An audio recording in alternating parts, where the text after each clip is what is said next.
Fever is the absolute number one reason that patients come into my office or call my after hours line.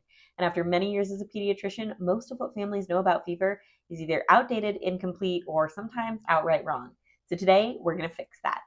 I'm Dr. Brittany Mitchell. I'm a board-certified pediatrician and a mom, which means that I have sat on both sides of the exam room, and I know what it feels like both as a doctor and as a parent when you're watching that number climb higher and higher. This video is genuinely one of the most valuable and important pieces of content that I could make for you, since fever is going to happen to every child at least once, if not multiple times every year. So today we're talking about what a fever actually is, where, why, and how to take it, when we worry and when we need to go to the ER right away, why our body actually makes fever, and of course, when and why to treat it. So stick around, grab your coffee, and let's go. Okay, first things first, what actually is a fever? Now that sounds like a silly question, but families come to me all the time or daycare sends them home for a temperature that isn't truly a fever. So the American Academy of Pediatrics defines fever as 100.4 or higher, and that is intended to be measured rectally, since this is going to be the most accurate core temperature. Now that number isn't arbitrary. It's actually based on lots of research that suggests that this is where our body begins to mount a significant laboratory detectable immune response, and where the risk of infection actually increases. And when I say that kids get sent home from daycare all the time for fevers that aren't really a fever, our body temperatures are going to change naturally throughout the day. In the morning, they're going to be lower than they are in the afternoon. So a kid who's running a body temp of about 99.5 at 5 or 6 p.m. in the evening, that can be very normal, and it's just our body doing what it's supposed to do. That doesn't mean that our child is running a fever. Until we hit that magic threshold of 100.4, I, as a pediatrician, am not going to be worried about something, calling it a fever just yet. But of course, the next question then becomes, how do I check my child's temperature so that I know whether or not my child is running a fever? Like I briefly alluded to earlier, the gold standard here is going to be rectal. So in a child who is under 3 months of age, I always want you using a rectal thermometer. I know that may be uncomfortable, and I would challenge you to do it anyway. That said, if for whatever reason you don't feel comfortable or confident doing it, take your child's temperature however you can, and if it's 100.4 or higher, especially in this age group, I would still constitute that as a fever and seek medical care as your doctor has instructed you to. Now, taking a rectal temperature sounds scary, but it's really quite simple. You just take your little digital thermometer, put a little petroleum jelly right there on the tip, and then you'll insert it just less than the tip of your finger in, so maybe less than half of an inch. Take 10 seconds, and then you've got a really good, accurate read on your baby's body temperature. Now, over the age of 3 months, rectal is still going to be the most accurate. But once they're a little bit bigger, you can either do the forehead scans, the ones that touch the forehead, not the ones that scan from like 8 million miles away. Those aren't the most accurate. But ones that scan and touch the forehead, or the ones that go in the ear, the little tympanic thermometers. Either one of those are options, but just understand that these have a higher margin of error than the rectal thermometer will. And then once your child turns 4 and they can hold a thermometer under their tongue, you can go ahead and do an oral temperature if you'd like to, as long as they will hold it under their tongue and they haven't had anything to eat or drink within about the last 20 or so minutes. So this is the most important thing that I want you to take home from this video. So if you don't hear anything else, this is the part where I want to really earn your full attention. When a family calls my office and they tell me that their child has a fever, my first question is easy, automatic, and reflexive. I want to know, as a pediatrician, how old that baby is.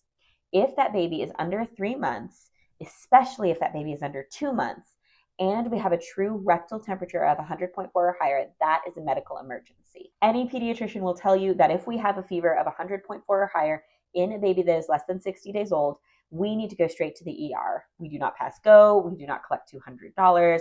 We need to be seen by a qualified medical professional, and we need to be seen quickly. Newborns, so really babies in that first 60 days of life, have very immature and fragile immune systems.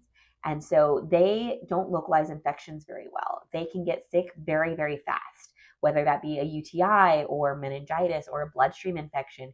These babies are just in a very vulnerable period. And the data on this is pretty significant.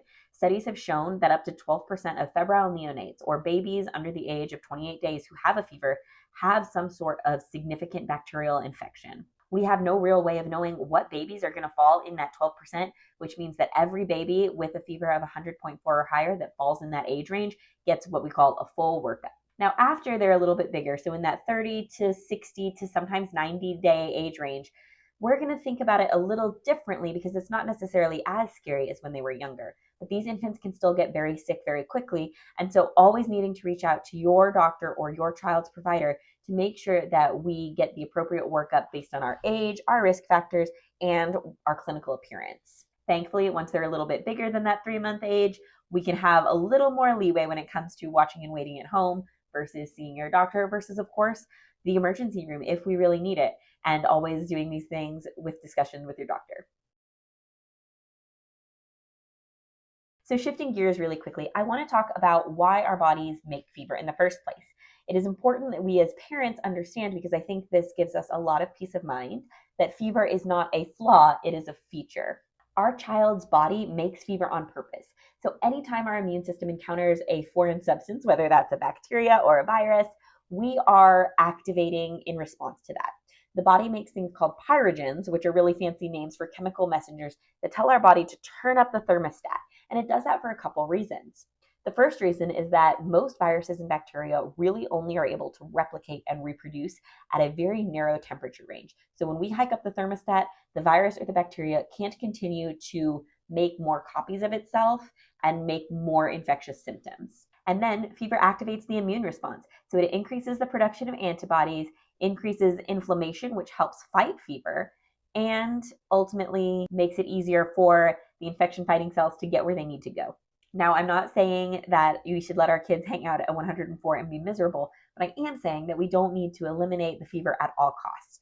Fever is, like I said, not a flaw, it is a feature. It has a function in our bodies, and it is doing something important. But let's head to the next section and we'll talk about why we would treat a fever and when.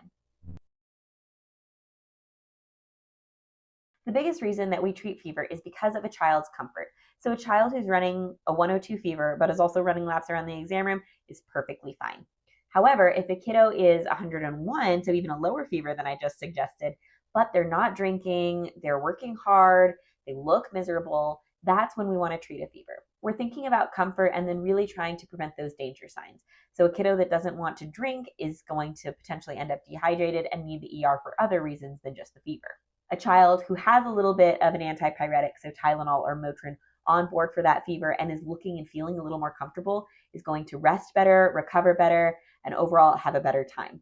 As I mentioned, the two medications we most often use are going to be Tylenol or acetaminophen, or Motrin, which is going to be your ibuprofen. Another name for it is sometimes Advil. So I'll stick with brand names because they're a little bit easier to pronounce. Tylenol is going to be okay for use in 2 months and older as long as you've been given the okay by your doctor. Motrin, we can't use until babies are over 6 months old. The biggest thing here is that I want you guys to know that weight is the way we dose medications in most parts of pediatrics. And so when we're thinking about a child's dose, it is very specific to that child's weight. If you have questions about your child's dose for either medication, the pediatrician that your child goes to and that cares for your child is always going to have the best up-to-date weight and the clearest recommendation for you about the right dose for your baby. Another great resource is the healthychildren.org dosing charts that you guys can find online for a bunch of common medications, and those are put out by the American Academy of Pediatrics. A brief last thought when it comes to medications for fever. In a child, especially a child with a fever, we never give aspirin. That can lead to something called Ray's syndrome, which is a really devastating condition that affects our liver and our brain. All right, so some quick hits.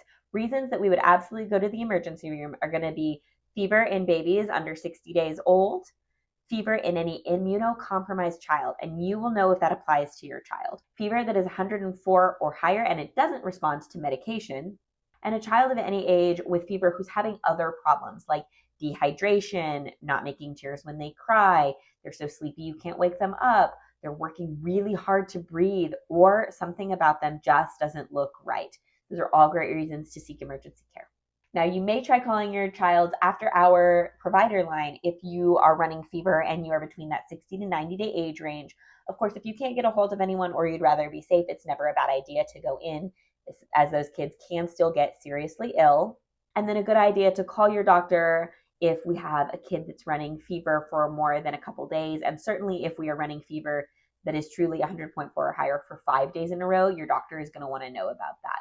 Other things that would alert a doctor to be a little more suspicious of something else going on is if that fever doesn't go down with Tylenol or Motrin. And then another big red flag is if a child has some sort of illness with a fever, it goes away for a couple days and then recurs, your doctor is going to want to have a look at that baby.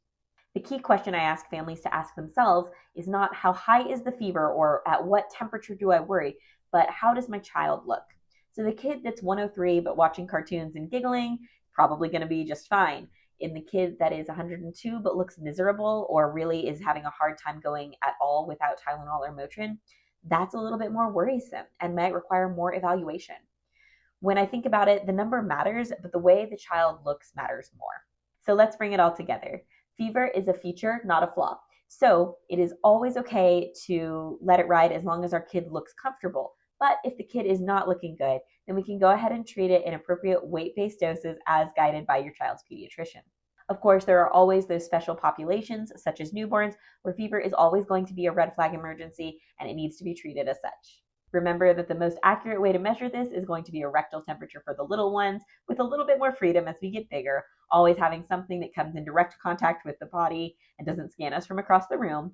And when it comes to your parent instinct, if you feel like there's something wrong with your child, it's never a bad idea to reach out to your child's doctor, the one that knows your family and your health history the best. I hope this video helps you feel a little more confident and a little less scared the next time you see that number start to climb. And if this helped you, go ahead and hit subscribe so you don't miss any more pediatric health information. We'll see you next time.